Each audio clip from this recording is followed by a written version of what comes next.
Visakha railway zone మంజూరు చేసి విభజన హామీని నెరవేర్చింది ఎవరు? పోలవరానికి సాయం చేసి గాడిన పెట్టింది ఎవరు? రాజధానికి నిధులిచ్చి పనులు పునఃప్రారంభించిన వ్యక్తి ఎవరు? 2027 భోగాపురంలో చెప్తున్నాను, పోలవరాన్ని పూర్తి చేసి మన ప్రధాని చేతుల మీద జాతికి అంకితం చేస్తామని హామీ ఇస్తున్నాం. 2028 అమరావతి మొదటి దశ పనులన్నీ పూర్తి చేసి మన ప్రధానమంత్రి నరేంద్ర మోడీ గారి చేతుల మీదుగా ప్రారంభిస్తామని మీ అందరికీ హామీ ఇస్తున్నాను. దీనికి మనందరం థ్యాంక్స్ చెప్పాలనా లేదా అని అడుగుతున్నా. చెప్పాలనా లేదా అని అడుగుతున్నా. థ్యాంక్ యూ, థ్యాంక్ యూ, ధన్యవాదాలు, ధన్యవాదాలు. ఏఎస్ఆర్ ఎయిర్పోర్టు 2703 ఎకరాలు, 5641 కోట్ల రూపాయలు అద్భుతంగా వచ్చింది. ఎయిర్పోర్టుని ఫ్లయింగ్ ఫిష్ ఆకారంలో నిర్మించారు. మన తీర ప్రాంతాన్ని ఇది గుర్తు చేస్తుంది. అటు సముద్రం, ఇటు పచ్చని కొండల మధ్య విమాన ప్రయాణమే కొత్త అనుభూతిని తీసుకొస్తుంది. నేను చాలా విమానాశ్రయాలు చూశాను, కానీ భోగాపురం ఒక ప్రత్యేకమైన ఎయిర్పోర్ట్ అని మరొకసారి మీకు విజ్ఞప్తి చేస్తున్నా.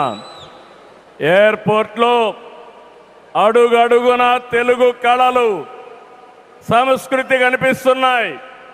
తెలుగు ముగ్గులు, ఏటి కొప్పాక బొమ్మలు, కూచిపూడి నృత్యం, తోలు బొమ్మలాట, బొబ్బలి వీణ, నాదస్వరం, లేపాక్ష నంది వంటివి ప్రతిబింబించేలాగా తీర్చిదిద్దారు.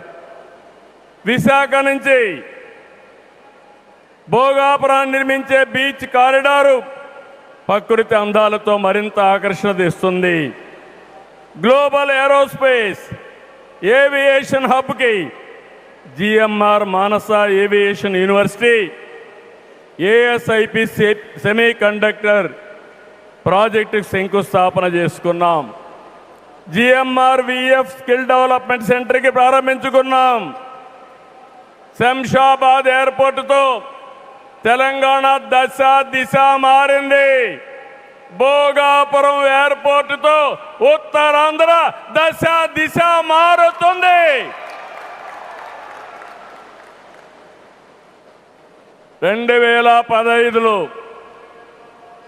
ఆనాడు ప్రధానమంత్రిగా ఉన్న నరేంద్ర మోడీ గారి నాయకత్వంలో ప్రకటన చేశాం. 19లో అనుమతులు తెచ్చి శంకుస్థాపన చేశాం. భోగాపురానికి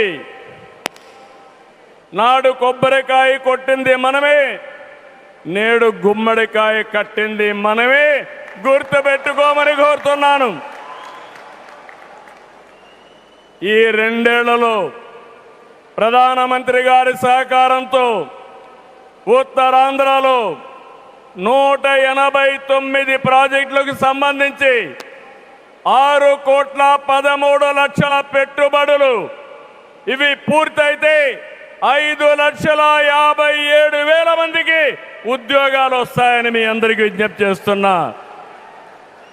ఉత్తరాంధ్రలో వచ్చే 3 ఏళ్లలో 2,784 కోట్లతో 8 ప్రధాన సాగునీటి ప్రాజెక్టులు పూర్తి చేస్తాం.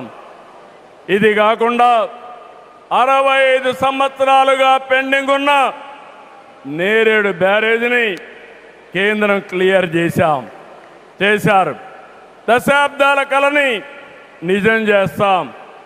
ఈ నెల 14వ తేదీన గోదావరి నీటిని ఉత్తరాంధ్రకి ముఖ్యంగా అనకాపల్లికి తీసుకొచ్చే బాధ్యత ఎన్డీఏ ప్రభుత్వం తీసుకుంటాం. గోదావరి పోల వంశధారిని అనుసంధానం చేసే బాధ్యత తీసుకుంటాం. ఉత్తరాంధ్రలో టూరిజం, ఫార్మా, నేషనల్ హైవేలు, పోర్ట్లు, ఎయిర్పోర్ట్లు, railway connectivity, rare earth minerals, ప్రసిద్ధ పుణ్యక్షేత్రాలు, అరకు, పాడేరు, సుందర ప్రాంతాలు లేనిదంటూ లేదు. వీటితో ఉత్తరాంధ్ర నుంచి వలసలు పోరు. వేరే ప్రాంతాల్లో శ్రీకాకుళం కాలనీలు ఉండవు. వేరే ప్రాంతం నుంచి ఉత్తరాంధ్రకు వలసలు వచ్చే రోజు తొందరలోనే ఉందని మరొకసారి విజ్ఞప్తి చేస్తున్నాను. మిమ్మల్ని కోరేది ఒకటి, ప్రతి వ్యక్తికి అవసరమైన అవకాశాలు కల్పిస్తున్నాం. వాటిని అందిపుచ్చుకోండి. మీ జీవితాలకి మార్చుకుంటూనే సమాజం కోసం, ఈ ప్రాంతం కోసం పనిచేయాల్సిందిగా మిమ్మల్ని అందరినీ కోరుతున్నా. ఈ సందర్భంలో నేను ఒక్క విషయం మీ అందరికి గుర్తు చేయాలి. ఇప్పుడే పవన్ కళ్యాణ్ గారు కూడా ఆవేదన గుర్తు చేశారు. We're in inspiring time. PM Saab, Modi Saab, I am telling you with my heart. We are in inspiring time. The world has moved from IT to AI. The right knowledge is available. The right technology is maturing. But we need leaders to deliver. Democratic countries everywhere are facing crisis, searching for new leaders. We are fortunate, India is fortunate. There is a tested leadership. 25 years, Narendra Modi ji as Chief Minister and Prime Minister of India has done extraordinary work. నేను చెప్పింది వాస్తవం అయితే మోడీ గట్టిగా చెప్పాలి. Modi, Modiji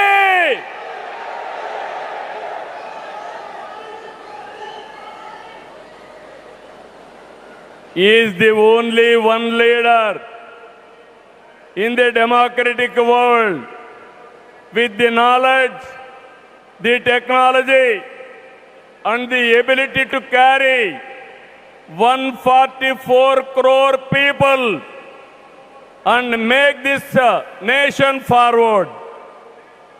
For the last 12 years, all of us have to compare tremendous track record, digital public infrastructure. Today I can say proudly, world largest transactions, digital transactions are happening not in America, not in China, but in India. That is the credit Narendra Modi ji has done. Financial inclusion, Jan Dhan. Yes, Modi. Louder. Second, financial inclusion.